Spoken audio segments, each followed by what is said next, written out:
Check one, check two. This is it. Welcome to the Cannabis Coffee Hour. I'm your host, Rob Cantrell. We are here at MataWana, the first legal dispensary owned by a minority female here in Brooklyn, New York. We are here with Leeann Mata, the owner, the queen goddess of Sensimilia and cannabis on the East Coast. I am so happy to be in your awesome dispensary. I picked up some product yesterday. This is right on Fifth Ave. It's clean, it's mean, it's got the best. And then she also has this dope tribute to her family here in New York. Welcome to the Cannabis Coffee Hour, Leeann. Thank you for having me. I'm excited to have you, to have myself put on the forefront of your podcast is bigger than I could have asked for. And I'm thankful and humbled to have you in my dispensary.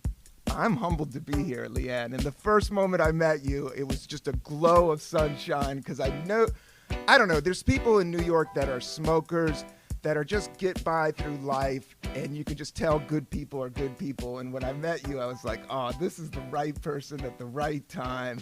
Tell us about your journey with cannabis. Have you always been into smoking? Or, I guess you don't have to go too, personal, but at the same time, just be real with it. So my cannabis journey started several years ago when me and my brother was like 15, and he bought a quarter pound. Oh, Lord. From somebody, and we put it in the closet like, yeah, we're going to figure this out. We go back 2 days later, and the mouse ate up all our cannabis. We spent our whole summer youth check on the cannabis, like, how are we going to tell Mom we ain't buy no sneakers because we were supposed to use it. A little bit of reefer. We got reefer. We bagged it up with plastic in it. This was like 95, I want to say. And needless to say, that started my journey with cannabis. Oh, that's hilarious. Tried to sell weed and the rats are eating, the mice are eating it in New York. New York has a wild affinity for cannabis and history with cannabis, with the arts, with, just minorities being held down and the stop and frisk and just the economy of it all. I'm just glad that, it's just in the power of a female and somebody that's, you told that story with such humor and grace. You're not too over the top with it. You're right in the middle, which I like. Some call us legacy hustlers. It's deeper than that for me because when the last 4 years, what took me deeper into it is my mother was addicted to opioid pills. Oh. And I was like, listen, how can I help her, manage her pain and give her something medicinable? And that's when I started growing cannabis. Oh. I got my hemp license. I started infusing it in pain rub for her. I put it in pill form for her. And that literally helped her subside her pain use of the misuse of her pain medicine. Yes. So that's when I was like, cannabis is healing. Why are they keeping this from us? It's not about the misuse. It's about the miseducation of cannabis. Yes. And it is a tool that was put on this earth. It's a healing of the nations. And getting older, I was born in 72. I'm doing a show called 1972. I've dealt with both the passing of my parents. One went quickly out of nowhere, and then one went through old age, and I saw it go all through all the pain. And you're right. Like, there's no dodging your knees. Once you start hitting 80 and 85, you need something for that pain. And let me tell you, fentanyl ain't it. Fentanyl is just going to kill you and make it worse. I mean, there's a time to use hardcore pain medication, but for the day-to-day old people stuff, cannabis is right there and ready for us. And that's what's so great about New York cannabis, because all I do is walk in this town. My feet are always hurting. My knees are always hurting. And it's so great that I can go in and, come into this place as clean. And also it's just decorated. She also is a small business. She has her great clothing line, cool, dope, New York. There's a leather bomber jacket that looks sick. Tell me about your New York experience. Like, Did you grow? You grew up in Brooklyn. You grew up during hip hop in the '80s. You grew up through cannabis. People getting shooken down for cannabis and hard drugs too. A part of the card license, we had to have a family member with a marijuana charge. I have 7 siblings, 5 brothers, and 3 of them have a marijuana charge for stop and frisk. For joints, not nothing, not pounds, not ounces, for joints, college students, stop and frisk, found the little weed on them. And that changed our trajectory on how we moved and how our education went, because he couldn't go to school no more. He couldn't receive financial aid no more. So that changed the dynamics of how we survived. Yeah, it's you get shooken down for weed. Like I said, I got arrested in 2007, right out in the Lower East Side after his comedy show for smoking a joint. And the dude was like a professional violin. It was like we were just smoking a joint, and I did 3 nights in Tombs. I couldn't imagine growing up in New York, and you're just trying to get by and get through school and educate yourself. And there's alcohol, there's hard drugs. A little bit of cannabis will get you to sleep at night. It will make you a little bit more intuitive to work on your studies at times. It kind of makes you calm. For me, it kind of calmed down my anxiety, and I can focus on what my true essence is. And I think arresting people, you do 3 nights in jail, that ruins your job. That ruins your manager. Your girl kicks you out of your apartment. You got to sleep at your boy's house. They don't want you there. You can't make it. So it totally took the legs out from a whole generation in the 90s and 80s, I would say, for absolutely nothing compared to what they're doing at the corner bar. Even with it being legal in California, and then you're still getting arrested in New York, we were like, we could go to California, go to a dispensary, and get us some calming sativa or relaxing indica, but when we come here, we're criminalized. Yeah. So it was like we couldn't understand that.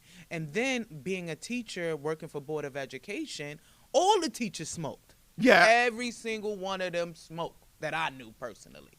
And it was like, we're going here, we're putting in this work, we're working for New York State, but we can't go home and indulge in the cannabis that ease our mind, help us relax.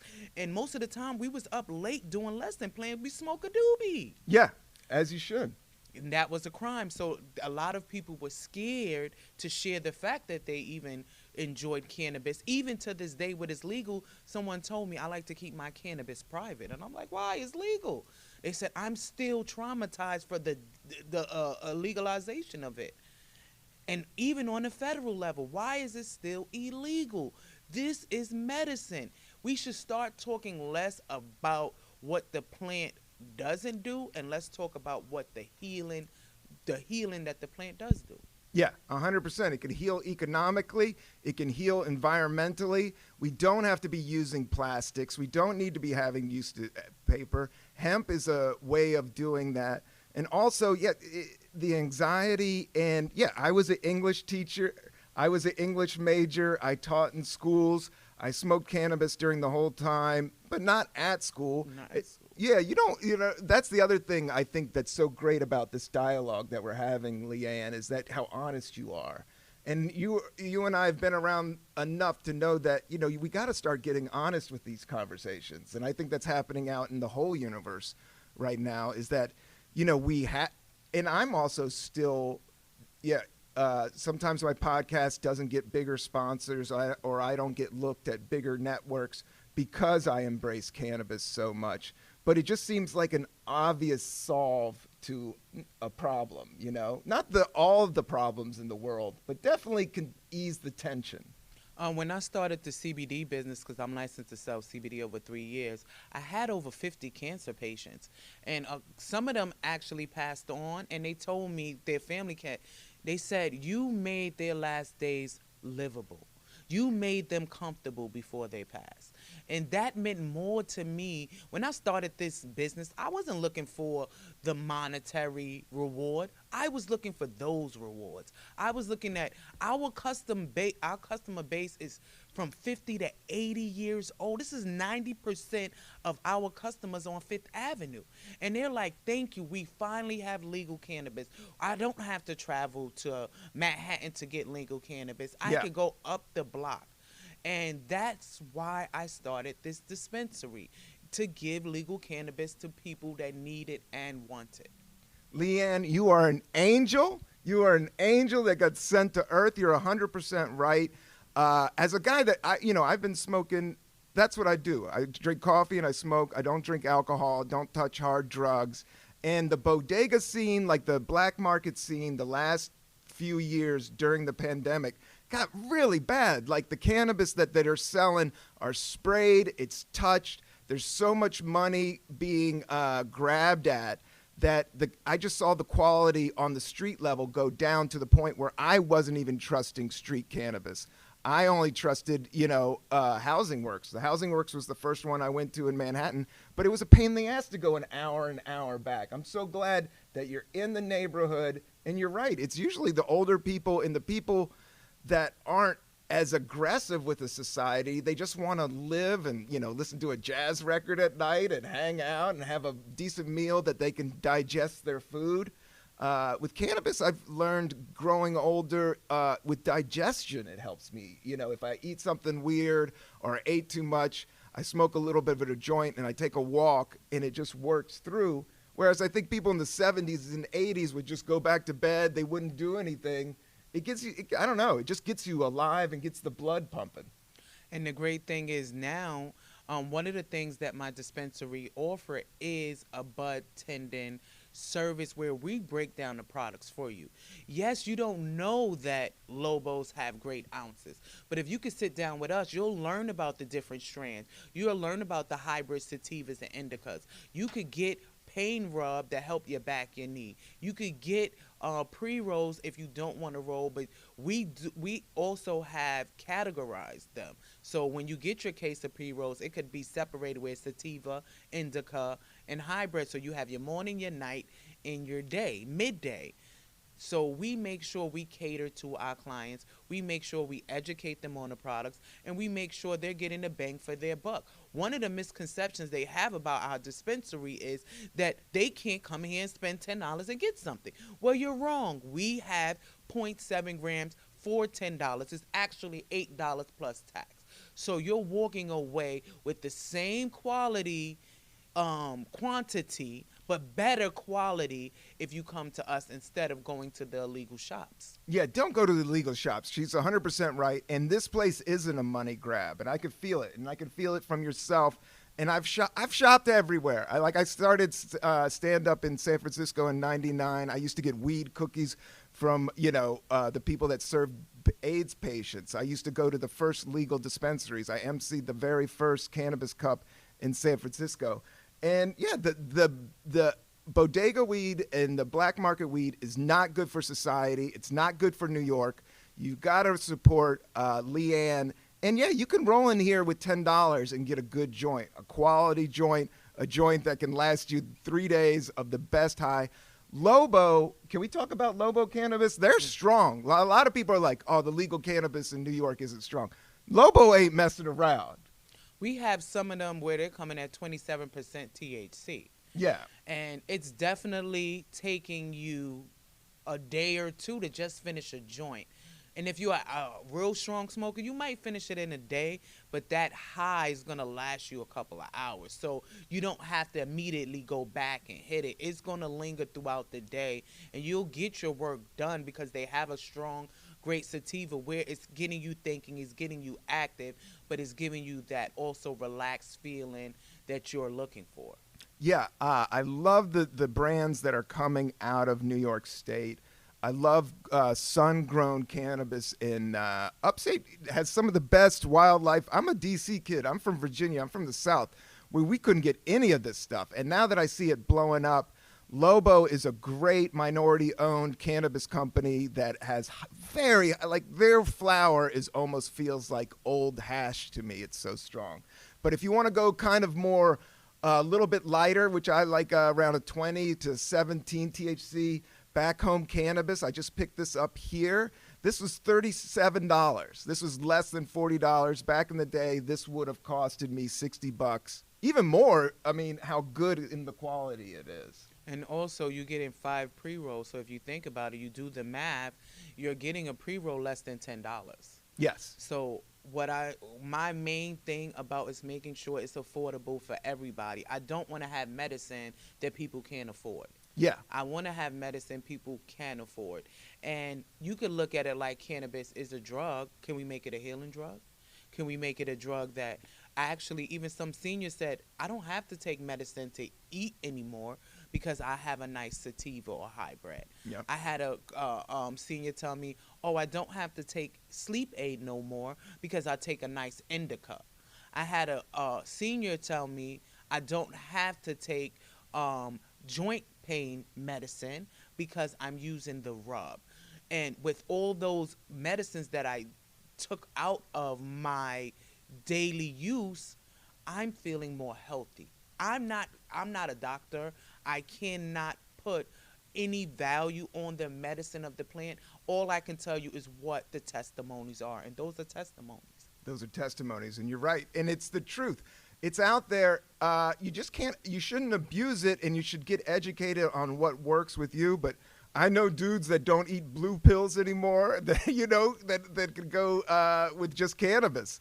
And I think that's another angle. You know, there's some in the environmental angle. I mean, we could sit here and talk about it forever. But at the same time, Leeann, what is your favorite cannabis? What do you like now? I actually came out with my own strain called Brownsville. I crossbred runts and cat piss, and it gives it's like that brown runty smell. Smells like Brownsville. It gives you like a 3-hour high. That's my personal strain. But if I had to go with anything, I say I'm old school sour diesel, my number one. Same. I love sour diesel. Lobo has a great diesel stomper. I love it. Yeah, the cat piss, I don't know about that strain. That's some funky stuff, but I got you. Brownsville is funky. Exactly. Yeah. And it hits hard. Yeah. Mike Tyson's, I mean, I traveled with Tracy Morgan for a good 2 years opening for him, and he's from those same projects, right? And I was born and raised in Tompkins as well. Tompkins, where Jay-Z is actually from. Marcy is Jay-Z. Marcy's Jay-Z, but Mike Tyson's from Brownsville, right? Yes. And they're all, but everybody what I learned, it is kind of a small community in terms of the elders. Like everybody kind of knows each other from the 80s and 90s, because I mean, it's hard to face, but it's a lot of trauma affecting the black youth of the 80s and 90s, because there wasn't enough economic wealth and people had to go to selling hard drugs. And guns got involved. Money gets involved. Once money and guns get involved is when I start backing out. Listen, everything is legal. So if you're legally licensed to carry, if you're legally licensed to sell, that's your personal and how that's you deal a healthy way to do it. But the thing about righting the wrongs, this is part of righting the wrongs. Yes. Allowing minority people to own dispensaries that were harmed by the drug laws that affected us like they affected no other people. Yeah. A lot of people, I went away to college and I was upstate and we were driving, they smoking and all. I'm like, no. Yeah, I'm not getting stopped or pulled over. They're like, oh, we do this all the time. They don't bother us. We get pulled over. My roommate was Caucasian. It was both of them. And the cops stopped them. They was like, hey, I smell a little weed. They were like, oh, we're college students. They like, all right, go ahead. I'm in culture shock. Like, we're not going to jail. And I didn't even smoke at the time. So I was like, I'm not indulging. And nothing happened to us. It was a smack on the wrist. And coming from Brooklyn, where every time I turned around, just for you walking down the block, you would stop and frisk.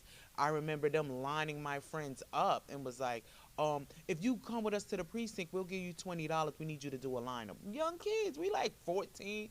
And some of these kids actually went with them because they were hungry, they needed the money, and their life was ruined. Oh. So I'm coming from East New York, Brooklyn, where your neighbor could be here today, going tomorrow for something they didn't do. Yeah. and it's about creating generational wealth within the minority community in America, which got taken out through the 80s, a lot of the cocaine and a lot of the economic and like you said, it's two different worlds of somebody getting busted by a cop, me being able to talk and charm my way out of it. But in Manhattan, I wasn't able to do that. They caught me. Those dudes were Long Island assholes. They just wanted to, they just threw me in the hole. But usually I can charm my way and talk my way out of a lot. And I know that about society, and I know that's in play as well as everybody else. So it's just, yeah, I just want you to succeed, Leeann. I know you have an event tonight that you're bringing actual vendor. Or do you have some of the, is this mostly Fifth Avenue businesses coming tonight, or you got MataWana, like New York cannabis businesses coming? It's an array of businesses. What I am about is education. So what I am doing is inviting the local businesses on Fifth Avenue to come mingle with some of the processors in New York State so they understand why we're here, how we can work together as small businesses, as well as them getting an understanding of the products we sell and who we're representing, New York State.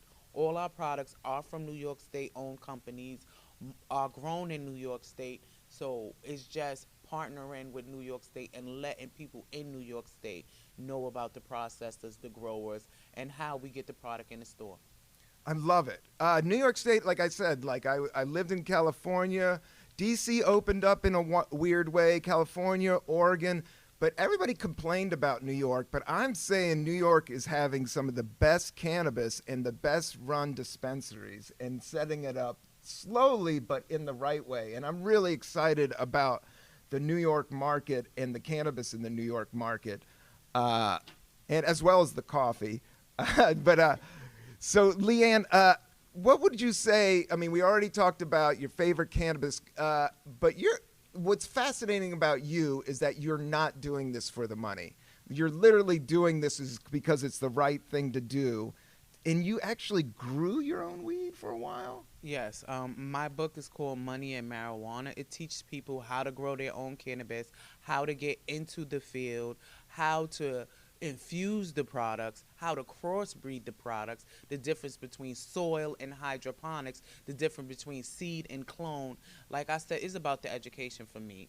And in New York State, we're allowed as medicinal people to grow 6 plants. So if I could help you 3 seedlings, 3 adults, so if I could help you growing it, that's how you know I'm not doing it for the money. Why would I give away the secret? Yeah, that's what made me fascinating, that you really are doing it for the culture. You really are doing it for the community. Because, you know, just being a regular cat, I will say going into California dispensaries, I would always be like, man, this is like going into a strip club. Like, you end up spending like $500. You don't even want to. But here, like, the prices are great. And you're right. Like, if you are, like, let's say you're 65, you're retired, you're not willing to put down $100 every 3 weeks. Like, you could grow your own, you know, cannabis because you're not making much. You might as well just be sustainable, have humans have a sustainable, and you don't have to be super 1% billionaire in order to survive. You know, you could just have a little bit of money and 3 good cannabis plants and that you're smoking and maybe selling to a couple friends, and you're getting by. Also, not just that, like I said, since you're using it for medicinal values, maybe you're not spending so much on pain medicine because you're using the cannabis.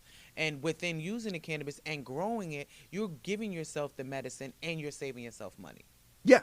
That's a win. That's a win. That's a win, and that's the green lifestyle. And I really think humanity, we're going back to nature is what we'll eventually have to learn, is that nature's here. We got to work with it. And cannabis is a way of working with nature. And it's a way of making it, you know, make better things in your life, as well as, you know, cutting the pain down. And, you know, it's exciting. It's an exciting time, and you got an exciting shop. Now, tell me about the hiring processes. How many employees do you have now? Like, you just opened like a couple weeks. This is the very first Brooklyn dispensary owned by a female minority, legal, everything's thumbs up. Tell me about your staff. My staff is dope. We have veterans. We hired about 50% women, 50% male. We have minorities of all races working here. She does. We wanted to build equity within our company, so we're paying them great salaries. We also make sure that they get free product every Friday, a bag full. So not only are they getting paid great, they're also getting quality product that they could go home and enjoy and not have to spend their money on. So my goal is just to help them also branch off in the field if that's what they want. It's just building quality workers and building equity within the company. Oh, I love it. Yeah, because I've worked restaurants, and that's the worst, is when they make you pay for the meal at the end, or they go, oh, you could have it for half price. And you're like, dude, I've been working here all week. I've been smelling this all day. You got to let me have the whole hamburger at least. Let me get the pickle.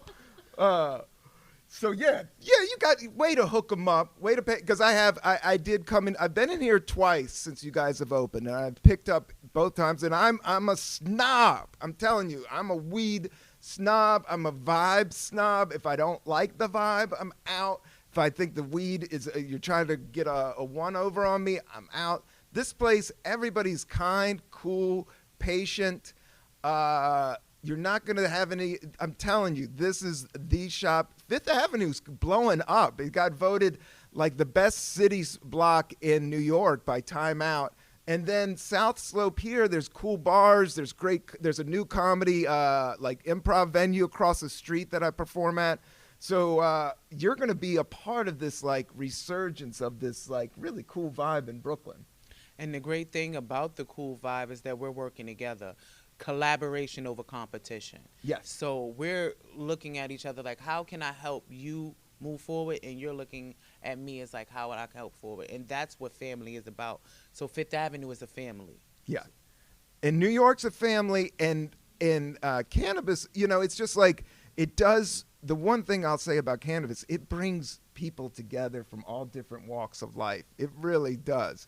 I've been in a smoking circle where it's like an Indian dude, black dude, couple chicks. Everybody's at the end of the night, and you're blazing up. And you just don't find that in drinking worlds or any other worlds. Like, I do love seeing, the cool thing about New York is when cultures come together and we learn from each other.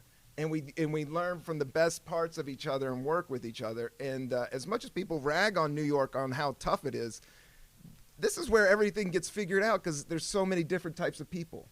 It's funny you say that. My makeup artist, Crystal, said to me today, she said, if you're going to be a single mom in New York.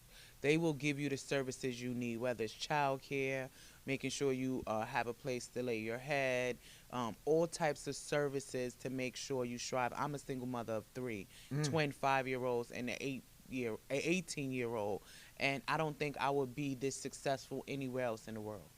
Yeah, New York has your back. Yeah, I was raised by a single mom, and it's hard. There's no way around it. It's no way around it, and I'm a parent now, and it's just, but it's great. It's meant, as much as people rag on the government, I will say New York State government has been there as a parent for me. I love the schools. I think the schools are great. I think the teachers are amazing, and I had free pre-K, which saved me, at a time when I was, getting acting gigs, trying to go on the road. I wasn't sure I could live in New York, and all of a sudden this thing came in. And I don't want to talk too much politics, but I will say at the end of the day, I got to call what people, if you've done right by me, I'll tell you you've done right by me. And New York State did right by me. New York State did right by me. As Mayor Adams was here for the grand opening. Kathy Hopeful I met with the day before the grand opening. The police department comes now and just to make sure my store okay.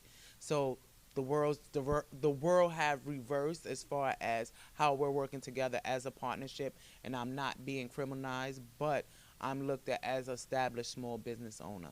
I love it. You should be, and you should be applauded, and you should be celebrated, and you should be supported. And I know the vibes. Everybody I'm talking to, I've already told, like, go down Fifth Ave. That's where it's at. It's easy. It's clean. And they got great product, and it's all safe. And, New York, times are changing right now with podcasting, with marijuana laws and how money's moving, everybody's kind of scared, but also it's just an exciting time to, if you're creative and into cannabis, it's an exciting time. Like, you just published a book. What was that like? Like, that's crazy. Like, you went all in on publishing a book, starting a company. 5 books. 5 books? Oh my God. All on cannabis or other things? All on cannabis. I actually did it in English and Spanish. So the first issue, it's all of them are English, Spanish. If you want to get it, they're on the rack over there. If you could grab them for me. Right around. So the issue is I had to make sure I include my Spanish people in it. Yes. I am Venezuelan and Trinidadian and American. It's a melting pot. It is. So I didn't want to leave them out of the books. So what I did was make sure all of them are translated into English and Spanish. They will be dropping tonight. So we have. Oh my God. Now, can you speak Spanish? Poquito. Oh wow. That's man, Leeann, I'm not even worthy to be here. Leeann Mata. Oh wow. This is all written in Spanish. This is it's the English version. Hydroponics versus soil seed versus clone, cannabis and pills. The reason why I include cannabis and pills because of my experience with my mom and opioid addiction. So we just wanted to highlight some of the great qualities that the cannabis has as far as managing pain, eating, sleeping, and all the medicinal values that go with cannabis. Oh my gosh, I know you're so busy. You got books, you got a party tonight, you're running a business, you got kids, you got family, but you're also super creative. Where does this creativity come from? Was your parents creative? What's going down? I would say I married what my parents couldn't marry, and that was education and hustling. My father was the hustler. Right. My mother was the educational nurse. Mm-hmm. That served all over. So she gave me that service part. My father gave me the dynamics to hustle. And my mother said, anything you want to learn is in the book. So I said, anything you want to learn, I'll write a book. Makes sense. Oh, my God. You are amazing. That's the thing about New York. 8 million stories is an old Curtis Blow song that I love. But it's true. There's 8 million stories. Leeann Mata, this is just amazing that you've written these books. I've been to a lot of cannabis stuff, but you are very special and very cool. And just accepted me, a funky, weird white dude coming in here, just doing my thing and asking you to do a podcast. And you were like, yep, I got the setup. She goes, come here at 9:30. This girl is all business, speaks the truth. And I love having you on the podcast. Is there anything else? I mean, we're at 33 minutes. I don't want to take too much of your time. Yeah, we gotta open. Yeah, you got to open up. You want to give out? You said you got. Should we give a shout out to the store guys? We did that. I like to give a shout out to OCM. I know the rollout has been hard for people, but they need to look at the fact that people that felt entitled to the license sued OCM, which held all of us up from opening up. Yes. And it really wasn't their fault. However, people are hungry. People have spent their last and invested into opening up. So I get both sides of the coin. But I would like to shout them out because if it wasn't for them and this inequity program, I wouldn't be here right now. Okay. Yeah. OCM, shout out. Yeah. Things that I know it was hard to open up. And you kind of just like persevered. I'm in therapy now because of it. Yeah, you are the ark. I was going to say you're like the biblical ark that brought all the different joints and buds and everything. You made it through a sea of bureaucracy and a lot of pain and a lot of confusion. And just it takes a New Yorker. The one thing, New York has tested me so much doing stand-up comedy and hustling side gigs and raising a family. But it teaches you to keep your head high when the chips are down and to keep going. It's humble beginnings. It's humble beginnings, but things win, and you're winning right now. And I want to put the win behind your sails, and just say thank you. I'm going to blow a couple joints outside after this interview of your awesome cannabis, and I'm going to come by tonight. You got you'll have some seltzer water. You'll have some fruit drinks and some food. We're gonna have DJ. We're gonna have Process come display some of their non-infused products. So like they'll bring gummies that have the same flavor profile, but it won't be infused because we can't have consumption in the store. But you'll be able to get a sample of the product, and if you want the high now, you can buy now. Yeah, you can buy now. High now, buy now. Yeah. And I like this new world that even though I'm like a hardcore stoner, I don't have to smoke like I could choose. Like it's gotten so legal now. Like I can walk down. It used to be you had to hide and go behind a building or go. It was just brutal. And now it's just it makes a little bit more sense to the lifestyle. Now I'm gonna close up, but I want to talk a couple just personal things that are like pop culture, just because stoners know the best things.